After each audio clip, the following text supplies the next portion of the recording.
സുഖമായിരിക്കുന്നു വിശ്വസിക്കുന്നു. ഞാനിന്ന് വന്നിരിക്കുന്നത് സ്പെഷ്യൽ റെസിപ്പി ആയിട്ടാണ്. ഒരു വാനില സ്പഞ്ച് കേക്ക് വിത്ത് ഫ്രഷ് ഫ്രൂട്ട്സ്. വളരെ ടേസ്റ്റി ആയിട്ടുള്ളൊരു കേക്കാണ്. ഞാനിത് ഇടയ്ക്ക് ഉണ്ടാക്കാറുണ്ട്. ഇവിടെ ലാസ്റ്റ് ഫാദേഴ്സ് ഡേക്ക് ഉണ്ടാക്കിയിരുന്നു. അപ്പോൾ ഷൂട്ട് ചെയ്യാൻ പറ്റിയില്ല അന്ന്. അപ്പോൾ എല്ലാവരും ഇഷ്ടപ്പെട്ടെങ്കിൽ ട്രൈ ചെയ്ത് നോക്കുക കേട്ടോ. അപ്പോൾ ഈ ചാനൽ ആദ്യമായിട്ട് കാണുന്നവരാണെന്നുണ്ടെങ്കിൽ സബ്സ്ക്രൈബ് ചെയ്യാൻ മറക്കരുത്. വീഡിയോ കണ്ടു നോക്കിയാലോ. അപ്പോൾ നമ്മൾ വാനില സ്പഞ്ച് കേക്ക് ഉണ്ടാക്കാൻ വേണ്ടി ഞാൻ 8 ഇഞ്ചിൻ്റെ പാൻ എടുത്തിട്ടുണ്ട്. ജസ്റ്റ് ഒന്ന് ബട്ടർ തേച്ച് കൊടുത്തിട്ട് കുറച്ച് മൈദപ്പൊടി ഇങ്ങനെ സ്പ്രെഡ് ചെയ്ത് കൊടുത്തിട്ടുണ്ട് കേട്ടോ. അപ്പോൾ നമുക്ക് ബട്ടർ പേപ്പർ ഉണ്ടെങ്കിൽ ബട്ടർ പേപ്പർ സ്പ്രെഡ് ചെയ്ത് കൊടുക്കാം, ഇല്ലാന്നുണ്ടെങ്കിൽ ഇങ്ങനെ ചെയ്താൽ മതി. അപ്പോൾ കേക്ക് ഉണ്ടാക്കാൻ വേണ്ടിയിട്ട് ഞാൻ 1 കപ്പ് മൈദപ്പൊടി എടുത്തിട്ടുണ്ട്. അപ്പോൾ അത് ഒരു അരിപ്പിക്കകത്തിട്ട് കൊടുക്കുന്നുണ്ട്. പിന്നെ 1 ടീസ്പൂൺ ബേക്കിംഗ് പൗഡറാണ്. ബേക്കിംഗ് പൗഡർ ചേർത്ത് കൊടുക്കുന്നുണ്ട്. പിന്നെ വേണ്ടത് 1 നുള്ളു ഉപ്പ്. എന്നിട്ട് നമുക്കൊന്ന് അരിച്ചെടുക്കാം, എങ്കിലും നമ്മുടെ ബേക്കിംഗ് പൗഡർ ഈവൻ ആയിട്ട് ഈ മൈദയ്ക്ക് അതൊന്ന് മിക്സ് ആയി കിട്ടുള്ളൂ. 2-3 പ്രാവശ്യം ഇങ്ങനെ അരിച്ചെടുക്കണം, എങ്കിലും നല്ല ഈവൻ ആയിട്ട് മിക്സ് ആവുള്ളൂ. ഇനി നമ്മൾ കേക്കിൻ്റെ വെറ്റ് ഇൻഗ്രീഡിയൻസ് ഉണ്ടാക്കാൻ പോവാണ്. അപ്പോൾ ഞാൻ 2 മുട്ട വലിയ സൈസിലുള്ളത് ഇവിടെ പൊട്ടിച്ചൊരു ബൗളിലേക്ക് ഇട്ടിട്ടുണ്ട്. അപ്പോൾ നിങ്ങളുടെ അടുത്ത് മീഡിയം സൈസ് മുട്ടയുള്ളതെങ്കിൽ 3 എണ്ണമെങ്കിലും എടുക്കണം മിനിമം. അപ്പോൾ ഇത് നന്നായിട്ട് ബീറ്റ് ചെയ്യാം. ഞാനിവിടെ ബീറ്റർ വെച്ചിട്ടാണ് ചെയ്യുന്നത്. നമുക്ക് ഇതേ പ്രൊസീജിയർ നമ്മുടെ മിക്സി വെച്ചാലും ചെയ്യാം. അപ്പോൾ ജസ്റ്റ് ഒന്ന് ബീറ്റ് ചെയ്തെടുക്കുന്നുണ്ട്.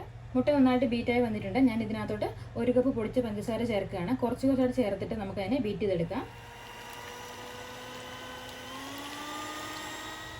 അപ്പോൾ നമ്മുടെ മുട്ടയും പഞ്ചസാരയൊക്കെ നന്നായിട്ട് ബീറ്റ് ചെയ്തെടുത്തിട്ടുണ്ട്. ഒരു 5 മുതൽ 6 മിനിറ്റ് വരെ ബീറ്റ് ചെയ്തെടുക്കണം. പിന്നെ അതോടെ 1 ടീസ്പൂൺ വാനില എസൻസ് ചേർത്ത് കൊടുക്കുന്നുണ്ട്. പിന്നെ വേണ്ടത് ഒരു 1/4 കപ്പ് ഓയിലാണ്. വെജിറ്റബിൾ ഓയിൽ വേണം ചേർത്ത് കൊടുക്കാനായിട്ട്. അപ്പോൾ ഒരു 1/4 കപ്പ് വെജിറ്റബിൾ ഓയിൽ ചേർത്ത് കൊടുക്കുന്നുണ്ട്. പിന്നെ വേണ്ടത് ഒരു 1/2 കപ്പ് പാലാണ്. അപ്പോൾ ഒരു 1/2 കപ്പ് പാലും കൂടെ റൂം ടെമ്പറേച്ചറിലുള്ള പാൽ വേണം എടുക്കാനായിട്ട്, അതുകൂടെ ചേർത്ത് കൊടുക്കുന്നുണ്ട്. ഇനി നമ്മൾ ഓൾറെഡി അരിച്ചു വെച്ചിരിക്കുന്ന ഡ്രൈ ഇൻഗ്രീഡിയൻസ് ഉണ്ടല്ലോ, അത് കുറച്ചായിട്ട് ഇട്ട് കൊടുത്തിട്ട് അതിനെ മിക്സ് ചെയ്തെടുക്കാവേ. ഇപ്പോൾ സ്പാറ്റില വെച്ചിട്ടോ അല്ലെങ്കിൽ ഇങ്ങനത്തെ ഒരു ഫോർക്ക് വെച്ചിട്ടോ ജസ്റ്റ് ഒന്ന് ഇങ്ങനെ മിക്സ് ചെയ്യാം. മിക്സ് ചെയ്യുമ്പം ഒരേ ഡയറക്ഷനിൽ തന്നെ മിക്സ് ചെയ്തെടുക്കണം. നമ്മൾ ഡ്രൈ ഇൻഗ്രീഡിയൻസ് ചേർത്ത് കൊടുക്കുന്ന സമയത്ത് ഒരുമിച്ചിട്ട് കൊടുക്കരുത്, കുറച്ചായിട്ട് ഇട്ട് കൊടുത്തിട്ട് വേണം മിക്സ് ചെയ്യാനായിട്ട്. അപ്പോൾ നമ്മുടെ കേക്കിൻ്റെ ബാറ്റർ നമ്മൾ ബേക്ക് ചെയ്യുന്ന പാത്രത്തിലേക്ക് ഒഴിച്ചു കൊടുക്കുവാണേ.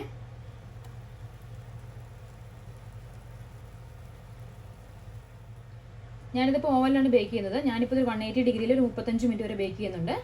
ഇപ്പോൾ നിങ്ങൾ സ്റ്റൗ ടോപ്പിലാണ് ചെയ്യുന്നുണ്ടെങ്കിൽ ഒരു മീഡിയം ടു ലോ ഫ്ലെയിമിൽ ഒരു 35 മുതൽ 40 മിനിറ്റ് വരെ ഒന്ന് ബേക്ക് ചെയ്യണം. അപ്പം കുറച്ചൊക്കെ വ്യത്യാസം വരും, കാരണം നമ്മുടെ സ്റ്റൗവിൻ്റെ ഫ്ലെയിമും ഓവനിൻ്റെ ഡിഫറൻസും ഒക്കെ ഉണ്ടാവും കേട്ടോ. അപ്പോൾ നമ്മുടെ കേക്ക് റെഡി ആയിട്ടുണ്ട്. ഒരു 30 മിനിറ്റ് ആകുമ്പോഴത്തേക്ക് എനിക്ക് റെഡിയായി കിട്ടി. എന്തെങ്കിലും സ്റ്റിക്കോ നൈഫോ ഒക്കെ ഇട്ട് നോക്കുക, എന്നിട്ട് എന്തെങ്കിലും പറ്റിപ്പിടിച്ചിട്ടില്ല എന്നുണ്ടെങ്കിൽ അതിൻ്റെ അർത്ഥം റെഡിയായി എന്നാണ്. അപ്പോൾ അതുകൊണ്ട് നമുക്ക് ഇനി തണുത്തിട്ട് വേണം ബാക്കി കാര്യങ്ങൾ ചെയ്യാനായിട്ട്. അപ്പോൾ നമ്മുടെ കേക്കിനെ ഒന്ന് ലെവൽ ചെയ്തിട്ടുണ്ട്. ഞാൻ ജസ്റ്റ് ഇങ്ങനെ മോൾ ഭാഗം പൊങ്ങി നിൽക്കുന്ന ഭാഗം ഒന്ന് ജസ്റ്റ് ചെറുതായിട്ടുണ്ടായിരുന്നുള്ളൂ, അതിങ്ങനെ ഒന്ന് ലെവൽ ചെയ്തിട്ടുണ്ട്. പിന്നെ നമുക്ക് കേക്കിനെ ഒന്ന് കട്ട് ചെയ്തെടുക്കണം, കാരണം നമ്മൾ ഇടയ്ക്കെല്ലാം ഫ്രഷ് ഫ്രൂട്ട്സ് വെച്ച് സ്റ്റഫ് ചെയ്യാനുള്ളതാണ്. അപ്പോൾ അതുകൊണ്ട് ഇതൊന്ന് കട്ട് ചെയ്തെടുക്കാം.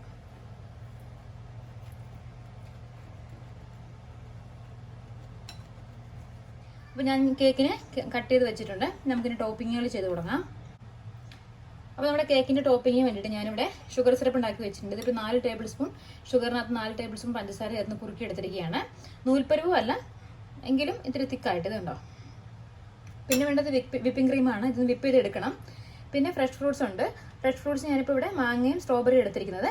മാങ്ങ ചെറുതായിട്ട് ഇങ്ങനെ കട്ട് ചെയ്ത് വെച്ചിട്ടുണ്ട്. പിന്നെ വലിയ പീസസും ഉണ്ട്, സ്ട്രോബെറിയും സെയിം വലിയ പീസസും ഉണ്ട്, ചെറിയ പീസും ഉണ്ട്. എങ്ങനെയാണ് ചെയ്യേണ്ടതെന്ന് ഞാൻ കാണിച്ചു തരാം.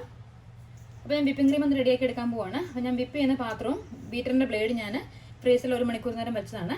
ഏകദേശം 7 മുതൽ 8 മിനിറ്റ് വരെ ഒന്ന് ബീറ്റ് ചെയ്തെടുക്കാം. അപ്പോൾ നമ്മുടെ വിപ്പ് ക്രീം ഇവിടെ റെഡി ആയിട്ടുണ്ട്. ഏകദേശം ഞാൻ 6 മിനിറ്റോളം ഞാൻ ബീറ്റ് ചെയ്തെടുത്തു. ഇതുണ്ടോ, നമ്മളിങ്ങനെ തവിയിലെടുത്ത് കഴിയുമ്പോൾ താഴെ വീഴരുത് ഇത്. അപ്പോൾ അതാണ് അതിൻ്റെ പരുവം. അപ്പോൾ നമുക്ക് കേക്ക് സെറ്റ് ചെയ്യാനുള്ളൊരു പാത്രം വെക്കാം. അതിലേക്ക് കുറച്ച് ക്രീം, നമ്മൾ എടുത്തിരുന്ന വിപ്പിംഗ് ക്രീം കുറച്ച് ബേസിലിങ്ങനെ ഒന്ന് അപ്ലൈ ചെയ്ത് കൊടുക്കാം. നമ്മുടെ കേക്ക് ഇങ്ങനെ അവിടെ അനങ്ങാതിരുന്നു. അതിനുശേഷം നമ്മുടെ കേക്കിനെ അവിടെ വെച്ച് കൊടുക്കാം. നമുക്കിതിൻ്റെ മുകളിലോട്ട് കുറച്ച് ഷുഗർ സിറപ്പ് ആഡ് ചെയ്ത് കൊടുക്കാം. ജസ്റ്റ് ഒരു അത്യാവശ്യം മധുരം കേക്കിനുണ്ട്, എങ്കിലും കേക്ക് ഒന്ന് മോയ്സ്റ്റായി കിട്ടാനായിട്ട്. ഇനി നമുക്ക് ഇതിൻ്റെ മുകളിലൂടെ നമ്മൾ എടുത്ത് വെച്ചാൽ ഫ്രഷ് ഫ്രൂട്ട്സ് കുറച്ച് ആഡ് ചെയ്ത് കൊടുക്കാം.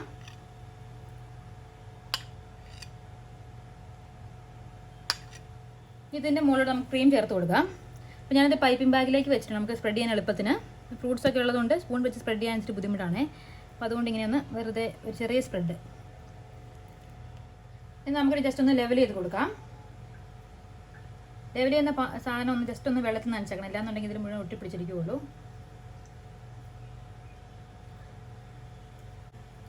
ഇനി നമുക്ക് അടുത്ത ലെയർ കേക്കിൻ്റെ മുകളിൽ വെച്ച് കൊടുക്കാം. ഇനി ഇതിൻ്റെ മുകളിലോട്ട് നമ്മൾ നേരത്തെ എടുത്ത് വെച്ചിട്ട് ഷുഗർ സിറപ്പ് കുറച്ച് ചേർത്ത് കൊടുക്കുന്നുണ്ട്.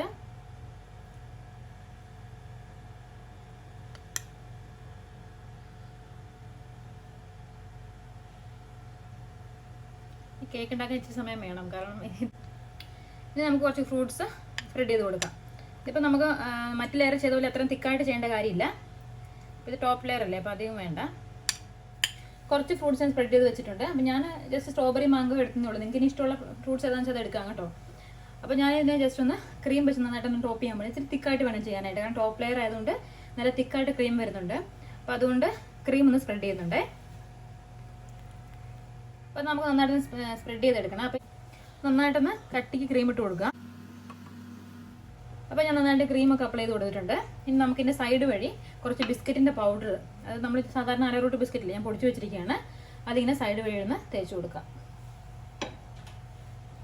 കൈ വെച്ചിട്ട് ഇങ്ങനെ ഒന്ന് പതുക്കെ ഇങ്ങനെ കൊടുത്താൽ മതിയേ. ഇനി നമുക്ക് കേക്കിൻ്റെ മുകളിൽ ജസ്റ്റ് ഒന്ന് ഫ്രൂട്ട്സ് ഒന്ന് ഡെക്കറേറ്റ് ചെയ്യാമേ.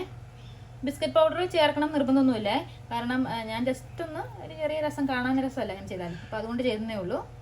ജസ്റ്റ് ഒന്ന് സ്ട്രോബെറി കൊണ്ട് വെച്ച് കൊടുക്കാവേ. നമുക്കിഷ്ടമുള്ള എന്ത് ഫ്രൂട്ട്സ് വേണമെങ്കിലും ചെയ്യാം കേട്ടോ. ഞാൻ ജസ്റ്റ് ഇപ്പം ഇവിടെ ഉണ്ടായിരുന്നതുകൊണ്ട് ഇതങ്ങ് എടുത്തെന്ന് മാത്രമേ ഉള്ളൂ. പിന്നെ കളർ കോമ്പിനേഷൻ അല്ലേ, കാണാൻ നല്ല ഭംഗിയല്ലേ. ഇനി നമുക്ക് ഓരോ പൂ ഇങ്ങനെ ജസ്റ്റ് ഒന്ന് വിപ്പിംഗ് ക്രീം വെച്ചൊന്ന് റെഡിയാക്കി കൊടുക്കാം അതിൻ്റെ മുകളിൽ.